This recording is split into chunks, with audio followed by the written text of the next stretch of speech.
Unajua kuna kitu kimoja ambacho kinachanganya watu wengi kuhusu Simba na Yanga kumiliki uwanja. Yaani ni ngumu sana Simba kumiliki uwanja au Yanga kumiliki uwanja kwa sababu hizi ni timu za wanachama na timu za wanachama ni timu ambazo mara nyingi zinategemea wanachama wenyewe kujichanga kujenga uwanja. Lakini wanachama wa Simba na Yanga 90% ni watu ambao hawana uwezo. 90% vipato vyao ni vya chini. Yaani ni watu ambao huwezi kuambia kila mtu achange Laki 1 kwa ajili ya ujenzi wa uwanja na akachanga. Yaani wengi wao ni watu ambao vipato vyao ni vidogo kiasi kwamba hawana uwezo wa kuichangia klabu hiyo fedha ambayo ina uwezo wa kuwasaidia kujenga uwanja. Lakini pia pamoja na kwamba wanachama wake wengi hawana uwezo wa kujenga uwanja, hawana uwezo wa kuchanga laki kwa ajili labda ya kujenga uwanja, lakini pia wanachama hawapo kwenye mfumo mzuri. Yaani hakuna mfumo mzuri wa kuwatambua hawa wanachama wenyewe.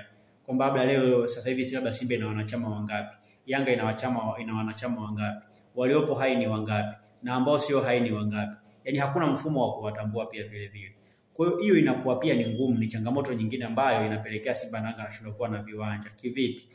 Unavyotafuta kampuni yoyote ije kujengea uwanja ni lazima ijue wewe una wanachama wangapi, especially kwa hizi timu za wanachama. Cha kwanza nataka kujua una wanachama wangapi, ambao wako hai ni wangapi, wenye uhakika wa kuja kulipia fedha yao ile ya mwaka, kwa maana kadi ya wanachama, ile pesa ya mwanachama ni wangapi, lazima wapate hizo details. Lakini kwa upande wa Simba na Yanga ni ngumu kupata hizo details kwa sababu wanachama wenyewe hawaeleweki. Yaani mtu anaweza akajiita ni mwanachama wa Yanga halafu hata kadi hana, au ana kadi ya mwaka 97, au ana kadi ya miaka ya 60 huko ndo kadi ambayo anayo. Au anaweza kujiita mwanachama wa Yanga kumbe hata kadi yenyewe hana. Lakini unakuta tu anapozungumzia hiyo timu yenyewe anaizungumzia kama vile ni mwanachama hai na kadi ambayo inatambulika. So unakuta hizo details ni ngumu kuzipata, kitu ambacho wakati mwingine kinakuwa ni kigumu au kinasababisha hata watu ambao wanakuja kuwekeza kwenye hizo timu kupata shida kwenye namna gani ambavyo wanaweza kuwasaidia kupata viwanja. Kwa sababu pia pamoja na kwamba pia wanachama hata kama hawana uwezo wa kuchanga labda laki kwa ajili ya ujenzi wa uwanja, lakini hata hizo shilingi 1,000 tu za kuchanga kila mwezi ambazo kwa mwaka ni 12,000 bado hawana uwezo wa kulipa. Yaani kuna wanachama ambao ni wanachama wanakadi lakini hawana uwezo wa kulipa hiyo 12,000 kwa mwaka. Sasa mwanachama wa hivyo ni ngumu kumhamasisha eti uende ukajenge uwanja. Hawezi kukupa chochote kile ambacho kitakusaidia kwenye harakati zako za ujenzi wa uwanja. Manake Simba na Yanga ni timu ambazo zina mashabiki wanachama wengi, lakini wanachama wake hawajiwezi. Yaani wanachama wao hawana uwezo wa kuzichangia timu zao ipasavyo, na ndio maana zinabaki kuwa timu maskini. Leo zinategemea wafadhili kwa sababu wafadhili ndio ambao wanatoa kila kitu. Yaani leo hii JSM akiondoka Yanga inakuwa maskini. Wanachama hawana uwezo hata kuchanga milioni 100 kwa ajili ya usajili wa mchezaji mmoja. Wanachama hawana uwezo wa kuchanga hata milioni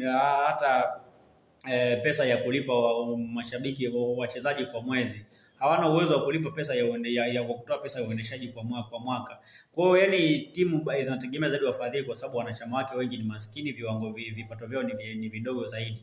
Na ndio maana unakuwa inakuwa ni ngumu sana kwa hizo timu hata kuanza kumiliki viwanja kwa sababu hawana wanachama ambao wana uwezo wa kuwachangia wao kwenda kumiliki hivyo viwanja. Niliona hoja ya watu wengi baada ya Singida kujenga uwanja ule Airtel Stadium, watu wakaona kama ni kitu kirahisi.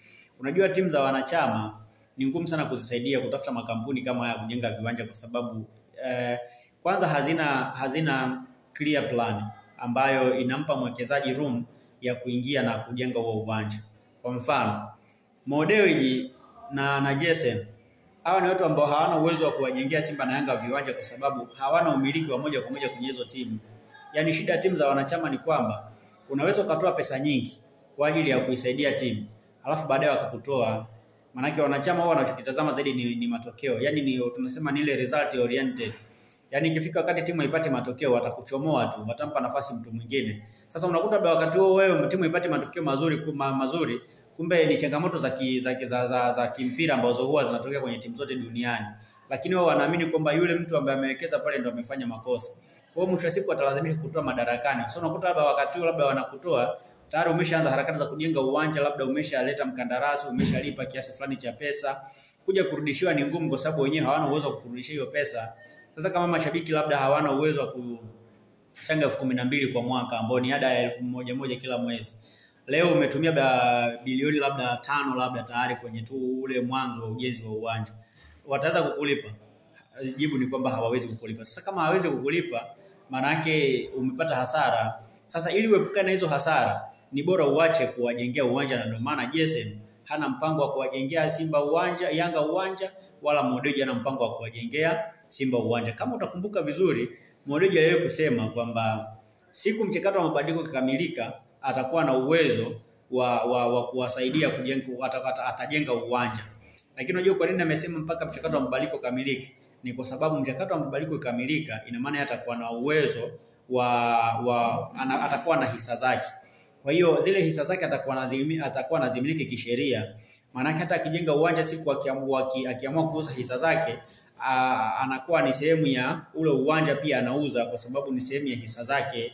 Lakini siku ikitokea labda kwa sasa hivi akajenga uwanja afu akamuondoa, siku akija kumuondoa anamuondoa tu, ina maana hata hiyo pesa ya kujenga uwanja haiwezi rudishiwa. Lakini akiwa tayari ameshanunua hisa, ina maana siku akimtoa na yeye pia anaondoka na hisa zake, kwa sababu ana uwezo wa kuuza. Na unavyojua hisa kwenye timu, yani kila mwaka zinapanda thamani.